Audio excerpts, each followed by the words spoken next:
निघाल्यात, काही कुंभार समाजाच्या निघाल्यात. का देत नाही तुम्ही? त्यांच्यावर का अन्याय करताय? ओबीसीत त्यांना का आरक्षण देत नाही तुम्ही? काय कारण आहे तुमचं न देण्याचं? यांना सुद्धा आता मिळाला पाहिजे, त्यांच्यावर बी अन्याय होता कामा. आता हे संगत लफडं सगळं सुरू. आता बेकायदेशीर बोगस आरक्षण दिलं कोणालाच नोंदी नसताना, ते तुम्ही कायदेशीर मानायला लागलात. नाही तर पुरंच रद्द करून टाका, घटनेने दिलेलं सोडून. ओरिजिनल महामानव डॉक्टर बाबासाहेब आंबेडकरांनी दिलेलं आहे, त्याच्यानंतर दिलेलं जे आरक्षण आहे कायद्यानं आम्हाला एकट्याला बाजूला सारून 16% कशाचा आधार न घेता दिलेलं, पोटजाती उपजाती म्हणून दिलं. आणि मराठ्यांचं कुणबीचं असून सुद्धा आत्ता आम्ही विदर्भातले खानदेशचे कुणबी एक आहेत. आत्ता तुम्हाला विधानसभेला दिसतो ना माहित का नाही? कारण कुणबी मराठी एकच आहेत. तुम्हाला पुढचा बी काचका सांगतो. मग आम्हाला का कुणबी मराठी एक म्हणून देऊ, पोटजात म्हणून देऊ शकत नाही तुम्ही? बाकीच्या जसं दिले आम्हाला. आता निकषच सांगा, यांना आरक्षण देण्याचे निकष काय? नसता ते वरचं 16% सगळं उडून टाका. नसता आम्हाला याच्या विरोधात रस्त्यावर उतरावं लागणार.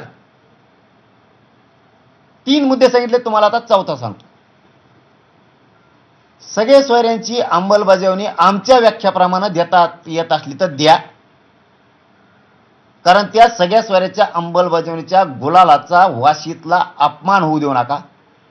जर सगळ्या सोयऱ्याच्या अंमलबजावणीची आमच्याप्रमाणे व्याख्या नाही केली तर वाशीतल्या गुलालाचा अपमान करू नका. विधानसभेला तुमच्यावर गुलाल रुसल, लक्षात ठेवा. त्यांचा दबावात येऊन तुम्ही सांगितलं होतं आमची व्याख्या घेतो आणि अबकड सुद्धा करतो. ही व्याख्या बनवताना बच्चू भाऊ कडू सुद्धा होते, चिवटे होते, ते यादव होते, आणखीन बरेचसे लोक त्यांचे सुद्धा होते. सचिव त्या बनवताना तिथं सचिव सुद्धा होते आम्ही सांगताना. आता याच्या पुढचं सांगतो. काही लोक म्हणतात आमचे 2-3 जण आहेत, बहुतेक तिकडून झाले असतील बहुतेक असं वाटतंय, मी शंका घेत नाही पण वाटतंय जरांगेंची मागणीत काहीतरी घोळ दिसतोय. गोळाच टायमाला तू नव्हता का तिथं? तर याचं उत्तर आहे होता.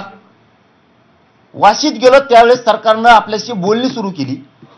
त्यावेळेस व्यासपीठावर त्यांनी सांगितलं की राज्यपालांकडे जायला किंवा सरकारची कॅबिनेट घ्यायला काही सचिव यायला वेळ लागणार आहे, आम्हाला 2 घंट्याचा वेळ द्या, तुम्ही मुंबईकडे कूच करू नका.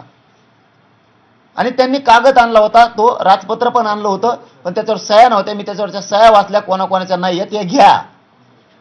त्यांनी सांगितलं आम्ही राजपत्र काढतो. पुन्हा अगोदर ते मसुदा घेऊन आले होते फक्त.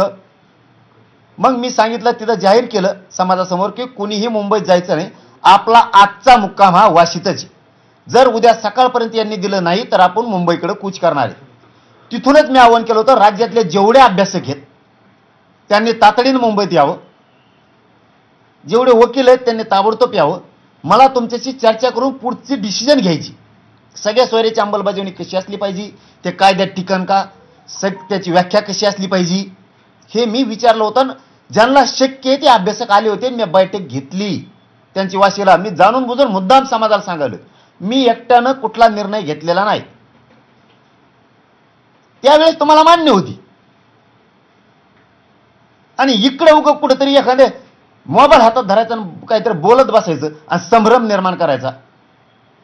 तिथं मुंबईचे हायकोर्टातले वकील होते, वेळेवर नावही सगळ्याला माहिती आहेत, समन्वयक सुद्धा लय मोठे. मी 4-4 बैठका घेतल्या तिथं. आणि नंतर बाहेर येऊन निर्णय घेतला की असं असं ठरलंय. समाजाला विचारलं करायचं का, आणि तितक्या रात्री समाज म्हणला हो. म्हणलं टिकवायची जबाबदारी त्यांची आहे, आपली व्याख्या ते घेणारे ताबाकडे करू. कारण मी लगेच म्हणत होतो आत्ताच घे, हेही सांगतो. हे सगळ्याला माहिती आहे. हे दीपक केसरकर साहेबाला माहिती आहे, सुमंत भांगेंना माहिती आहे, त्याच्यानंतर मंगलप्रभात लोढांना माहिती आहे, तिथं असणाऱ्या काही मुंबईतल्या वकिलांना माहिती आहे, काही अभ्यासकांना सुद्धा माहिती आहे तिथं असणाऱ्या. आणि माझ्या आजूबाजूला आता नसणाऱ्या नाही बरेच जणांना ह्या गोष्टी माहिती आहेत. कारण शेवटी नरड्याला लागल्यावर कोणत्याही जातीचा असो, कोणत्याही समाज असतो, तो इमानदारीनं खरंच बोलणार. भलं माझं कुणाचं पटत असेल नसेल ती वैयक्तिक मुद्दा राहिला, पण ज्या वेळेस खरं बोलायची वेळ येईल मला 100% विश्वास आहे, माझ्या सोबतचे असणारे जरी बाजूला असले तरी ते खरंच बोलणार, याचे मला 100% आत्मविश्वास आहे. कारण हे सगळ्यांना बोलून ठरलेलं आहे. आणि इतक्या रात्री म्हणलं आत्ताच करते, तर म्हणलं इतक्या रात्री आता शक्य नाहीये. साहेबांकडे जाऊन पुन्हा राजपत्र ही करणं. विश्वास ठेवा, आम्ही तुमचीही व्याख्या घेतो आणि बार बार तिथं सुद्धा 4-5 वेळेस लिहून दिलेलं आहे, तिथं टायपिंग करताना दिलेलं आहे, त्याचं लिहून पण तसं घेतलेलं आहे, परत घेतोच म्हणून व्याख्या. ते पत्र अभिजित पाटलांकडे वकील म्हणून आम्ही अलीकडच्या खोलीत बसलो तेव्हा तिथं लई गरी झाली म्हणून ते घेऊन येतो म्हणले टायपिंग करून. हे सगळे पत्र आहेत, नावं सांगतोय मी की व्याख्याही घेतो आम्ही, तुम्ही काळजी करू नका.